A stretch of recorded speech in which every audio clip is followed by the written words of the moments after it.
All set? All right. Hey guys, it's Jackie Heinrich coming to you from the briefing room rather than outside where we normally do these things because it's, 20 degrees out? Actually, I'm going to check. Oh, excuse me, 29 degrees out.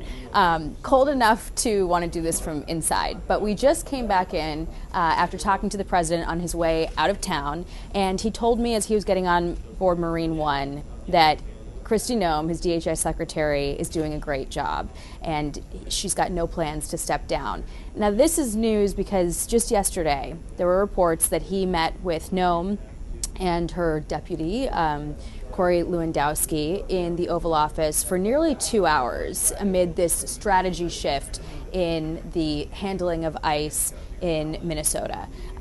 Today, we know that Tom Homan is on the ground in Minnesota. He's meeting with the Minneapolis mayor, Jacob Frey, and I think he's also set to meet with Tim Walz to try to effectuate this reset that the president put in motion with calls to those two Democrats yesterday, which came as a bit of a surprise given how he normally talks about those officials. But he said that the conversation that they had was respectful and that they were on the same page. Everyone's looking to basically turn down the temperature after the shooting of Alex Preddy this weekend.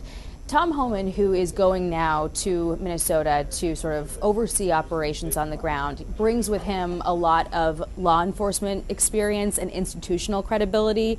The White House press secretary yesterday in the briefing actually reminded folks that it was President Obama who gave Homan an award for his work doing deportations under the Obama presidency. You can let this guy get out the door. Sorry. Go ahead. You're all set. Oh, okay. Let me get out of your way. You can be in my shot. This is a public room. Anyway, we'll move out of the way. So anyway, Tom Homan brings a lot of institutional credibility and is well liked by the sort of rank and file officers who we've been reporting felt uneasy with some of the snap statements that came out immediately after the shooting, specifically from DHS leadership, making the claim that Alex Preddy intended to massacre law enforcement, being very quick to label him a domestic terrorist, statements that DHS is still being asked about today, and did not address head on, but congressional Democrats are going to make a thing out of it. We've heard this afternoon from some congressional leaders like Hakeem Jeffries that they intend to impeach Kristi Noem if President Trump does not get rid of her. And from the conversation I just had with the president on the South Lawn, he has no plans to do that. He's happy with her performance. He reflected on her contributions securing the border and sort of harkened back to the dynamic at the border when he came into office with the millions of people who had come across. He listed off all of the different types of criminals that he said were allowed to flow freely into the country and that the border has now been closed. He's for that, and saying people forget about those kinds of contributions.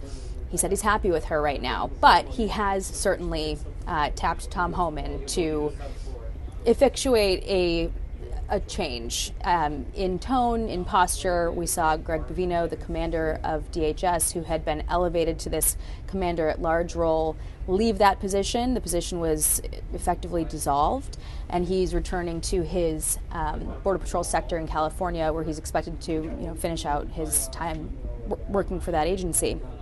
But it is a change, and we've not yet heard the president articulate why that change was made, but when he was asked about Kristi and whether he's happy with her, he had nothing but good things to say. So we're continuing to watch this today, and we'll hear from the president later on this afternoon. He's giving remarks on the economy in Iowa, and he might talk to reporters again on the plane. So that's the update from the briefing room, where it is warmer than outside, and I will see you on TV.